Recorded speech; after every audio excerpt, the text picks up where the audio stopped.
என்ன மேடம் தமிழ்நாட்டில் என்னதான் நடக்குது? ஒன்றும் புரியல. ஒன்றும் புரியலையா? இந்தியாவில் எந்த மாநிலத்திலுமே ஒரு முதல்வரை இவ்வளோ கேவலமாக பேசி நீங்கள் கேள்விப்பட்டிருக்கீங்களா? யாருமே கேள்விப்பட்டிருக்க மாட்டாங்க.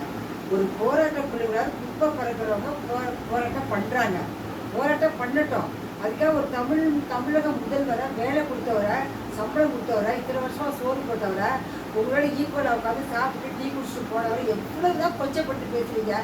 அவர் குடும்பத்தை பற்றி கேவலமாக பேசுறீங்க. அவர் உடம்பு முடியாமல் இருந்து இப்போ தான் மறுபழக்க பழச்சு வந்திருக்காரு.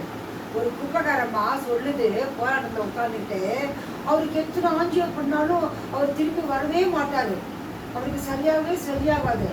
அவர் பழிச்சு வரவே மாட்டாரு. உங்கள் வயிற்றுச்சல் சும்மா விடாது. என்ன உங்கள் வயிற்றுச்சல்? உங்கள் குடும்பத்தை கெடுத்தாரா? உங்கள் சொத்தை எடுத்தாரா? உங்கள் முதல்ல கொடுத்தாரா? இல்லை உங்கள் பிள்ளைகளை சாவடிச்சாரா? என்ன பண்ணாரு? எதுக்கு அவரை பார்த்து உங்கள் வயிற்றுச்சல்ங்கிறீங்க? அவர் பாட்டுக்கு அவர் பணியை செஞ்சுட்டு இருக்காரு. நீங்கள் வேலை கேட்கணும்னா எப்படி கேட்கணும்? அப்படி கேட்கணும். ஒரு முதல்வரை வந்து தரக்குறைவாக பேசுவீங்க, மரியாதை குறைவாக பேசுவீங்க, அவனை இவனைன்னு ஒருமையில பேசுவீங்க. ஒரு மினிஸ்டரையும் ஒரு மேயர் பொண்ணு, அது பொம்பளை பொண்ணு, உன்ன மாதிரி ஒரு பொண்ணு தானே அதுவா? உன் பொண்ணை நீங்கள் அப்படிலாம் பேசுவீங்களா? அந்த பொண்ணு கல்யாணம் ஆன பொண்ணு, கணவரோட வாழ்ந்துட்டு இருக்கிற ஒரு குடும்ப பொண்ணு. அந்த பொண்ணை வந்து ஒரு மினிஸ்டர் வயசானவர், அவருக்கும் குடும்பம் இருக்கு. தலைமையில போக சொல்றாங்க. ஒரு பாதுகாப்புக்கு ஒரு பொண்ணோட போக சொல்றாங்க. ஒரு குப்பை வர்ற உங்களுக்கே இவ்வளவு பாதுகாப்பு தேவைப்படுது. அப்ப அந்த பொண்ணுக்கு பாதுகாப்பு வேண்டாமா? கூட சேர்ந்து போனா அதை கொச்சப்படுத்தி பேசுறீங்க, வயிற்றுச்சல் சாபம் கொடுக்குறீங்க. நாங்க அப்படித்தான் பண்ணுவோம், நாங்க அப்படிதான் சொல்லுவோம். உங்களால முடிஞ்சதை பார்த்துக்கோங்க, உங்களால் தெரிஞ்சது பார்த்துக்கோங்க. நான் ரிப்போர்ட் பில்டிங் விட்டு போக மாட்டோம். அவ்வளோ சட்டம் பேசுனீங்கல்ல, இப்ப கைது பண்ணும்போது ஏன் இப்படி கதறல்? எதுக்காக ஒப்பாரி வைக்கிறீங்க?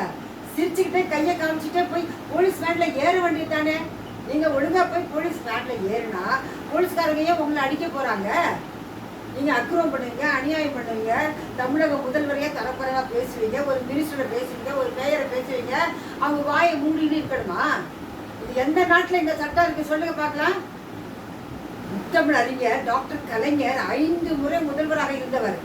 வயதான தள்ளாத காலத்திலே அரசு அதிமுக ஆட்சி நடக்கும் பொழுது பாதி ராத்திரியில தூங்கி கொண்டு மாத்திரை போட்டுட்டு தூங்கி கொண்டிருந்த கலைஞரை கைது பண்ணலையா? பாதி ராத்திரியில போய் கலைஞரே கைது பண்ணலையா? கலைஞரோட நீங்களே பெரிய ஆளா? நீங்களே யாரு? உங்க தகுதி என்ன? உங்க படிப்பு என்ன? உங்க வேலை என்ன? அதை முதல்ல நீங்க உணரணும். நாங்க வந்து உட்கார்ந்து நிற்கிறோம், நாங்க இங்கதான் படுத்து நிற்கிறோம். யார் உங்களை வந்து அங்க உட்கார சொன்னா? 13 நாள யார் உங்களை போராட்டம் பண்ண சொன்னாரு? தமிழக முதல்வரும் உதயநிதி தம்பியும் உங்களை வந்து மேயரும் சேகர் பாபு அண்ணனும் உங்களை வந்து போராட்டம் பண்ணுங்கன்னு சொன்னாங்களா? வந்து உட்காருங்கன்னு சொன்னாங்களா? நீங்களா வந்து உட்காருறீங்க, நீங்களா வந்து மானாவரியா பேசுறீங்க, எவ்வளோ சாப்பு முடிக்கிறீங்க, அசிங்கமா ஆபாசமா பேசுறீங்க, காணாப்பாட்டு பாடுறீங்க, வயசு பொண்ணை கொண்டாந்து வச்சுட்டு பாதி நேரத்தில் டான்ஸ் ஆட விடுறீங்க, ஊர்ல போற வார ரோடிங்களெல்லாம் விட்டு பைக்கை கொடுத்து பேச வைக்கிறீங்க. எவனோ சாட்டையா அவன் வந்து சேட்டை பண்றான். டே சாட்டை, உனக்கு நான் சவால் விடுறேன்.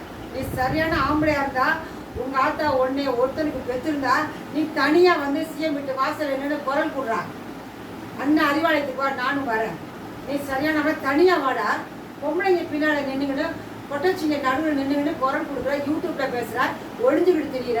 கைது பண்ண வரும்போது எங்கடா போயிருந்த சேட்டை? எல்லாரையும் கைது பண்ணாங்கல்ல நடுராத்திரியில. அப்ப நீ வந்து நின்று கைதா இருக்கணும். நீ ஆம்பளையா இருந்தா ஒழிஞ்சுக்கிட்டு எங்கேயோ நின்றுக்கிட்டு கிராஃபிக்கை வச்சு போட்டுக்கிட்டு யூடியூப்ல பேசுற, நீ எல்லாம் ஒரு ஆம்பளையா? சிஎம்மோட தகுதி என்ன? அவர் வந்து பொறுமையா இருக்காரு. அவருக்கு இருக்கிற அதிகாரத்துக்கு, அவருக்கு இருக்கிற பொறுப்புக்கு அவர் வந்து நினைச்சா எப்பவோ உங்களை வந்து உள்ள பிடிச்சி போட்டிருக்கிறார். அவர் வந்து பொறுமை காத்தார், பாவம்னு நினைச்சாரு, பெண்களுக்கு இரக்கம் காண்பித்தார். அவருக்கு நீங்க செய்யற கைமாறு இதுதானா? நாட்டு மக்களை நீங்கள் தான் நீதி கூற வேண்டும். நான் வீடியோ போடக்கூடாதுன்னு தான் இருந்தேன், எனக்கு மனசு பொறுக்கல. நான் பொதுமக்களை ஒருத்தியாக தான் இந்த பதிவை போடுறேன். தயவு செஞ்சு நான் சொன்னது தப்பா இருந்தா பொதுமக்களே என்னை மன்னிச்சுக்கிறேன்.